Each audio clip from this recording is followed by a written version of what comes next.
ယနေ့နာတော်ရစီယာမှာကတော့မြန်မာ Evangelical Press မှထုတ်လွှင့်သည့် Pastor John Piper ရေးသားထားတဲ့ Daily Devotion အစီအစဉ်ဖြစ်ပြီး MEP မှတာဝန်ယူတင်ဆက်ခြင်းဖြစ်ပါသည်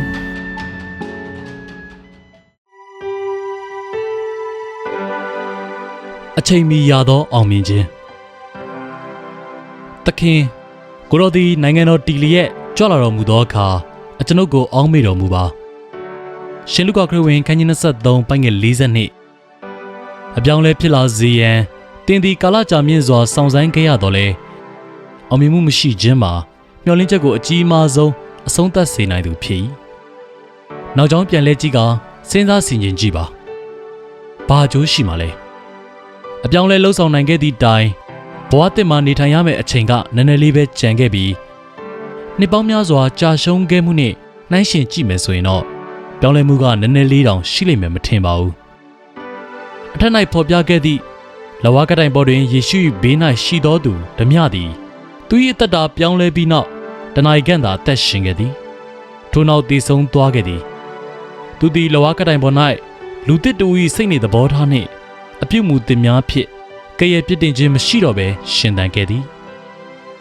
သို့တော်သူသည်အသက်တာ၏69.9%မှာအချင်းဤဖြစ်ခဲ့သည်အသက်ရှင်ကြံသည့်နောက်ဆုံးနိုင်အနှဲငယ်မှာအရာဝင်အရေးပါမှုရှိခဲ့ပါသလားထိုချိန်နိုင်များသည်အဆုံးအစွန်အရေးပါ၏ကျုပ်တို့ကဲ့သို့ပင်ဤဓမြသည်ခရစ်တော်၏တရားပလင်တော်ရှေ့၌သူ၏အသက်တာအတွက်အစီရင်ခံရမည်ဖြစ်သည်အကြောင်းမူကားငါတို့ရှိသမျှသည်ကိုယ်ခန္ဓာ၌ကျင့်သောအကျင့်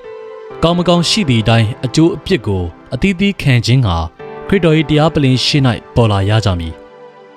ကောရိန္သုဩဝါစာဒုတိယဆောင်ခန်းကြီး9ပိုင်းငယ်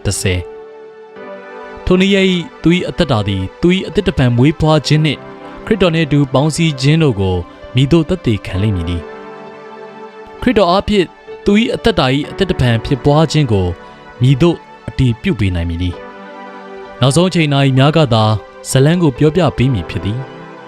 ဤသူသည်လူသစ်ဖြစ်လာ၏ထိုသူ၏ယုံကြည်ခြင်းမှာအစစ်မှန်ဖြစ်၏ထိုသူသည်ခရစ်တော်နှင့်အတူအမှန်တကယ်ပေါင်းစည်းခဲ့သည်ခရစ်တော်၏ဖြောင့်မတ်ခြင်းသည်ထိုသူ၌ရှိ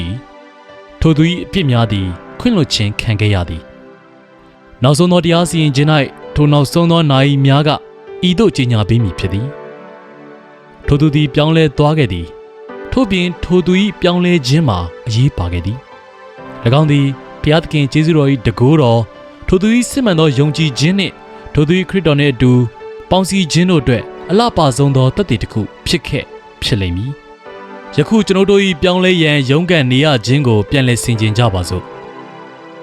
ယုံနေရသည့်ယုံကြည်သူများသည်ဓမြကဲ့သို့ကယ်တင်ခြင်းမရရှိသူဟုကျွန်ုပ်ဆိုလိုခြင်းမဟုတ်ပါအသက်တာ၏အရေးကြီးသောနောက်ဆုံးနှစ်နောက်ဆုံးနာရီအကြောင်းကျွန်ုပ်ပြောနေခြင်းသာဖြစ်သည်ကျွန်ုပ်တို့၏အသက်တာ၏နောက်ဆုံး1%၌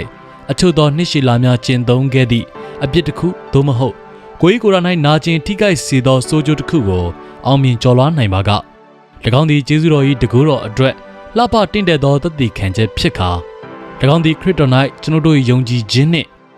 ကိုယ်နှင့်တူပေါင်းစည်းခြင်းကိုတရားစီရင်မိနောက်ဆုံးသောအချိန်၌တခုတည်းမဟုတ်သည့်အခြားသောသက်သေခံချက်များထံထလောင်ပေါင်းထက်သက်သေပြခြင်းလည်းဖြစ်ပေလိမ့်မည်ရုန်းကန်နေရသူတို့စိတ်သက်မကြပါနဲ့ဆက်လက်၍တောင်းလျှောက်ပါရှာဖွေပါတကားခောက်ပါခရစ်တော်ကိုဆက်လက်၍ကြည်မြော်ပါအဆုံးသတ်အချိန်ရောက်သည်မှဓမြကိုကယ်တင်ခြင်းအားဖြင့်ဘုရားသခင်သည်ပုံတကူတော်ကိုရရှိပါကသင်သည်နှစ်ပေါင်းများစွာရှာဖွေလျက်ရှိသောအရာအတွက်သင်အားအောင်မြင်မှုပေးရန်စောင့်ဆိုင်းလျက်နေခြင်းမှာကိုရိုနာရည်ရွယ်ချက်ရှိမည်ဟုအမှန်ပင်ဖြစ်၏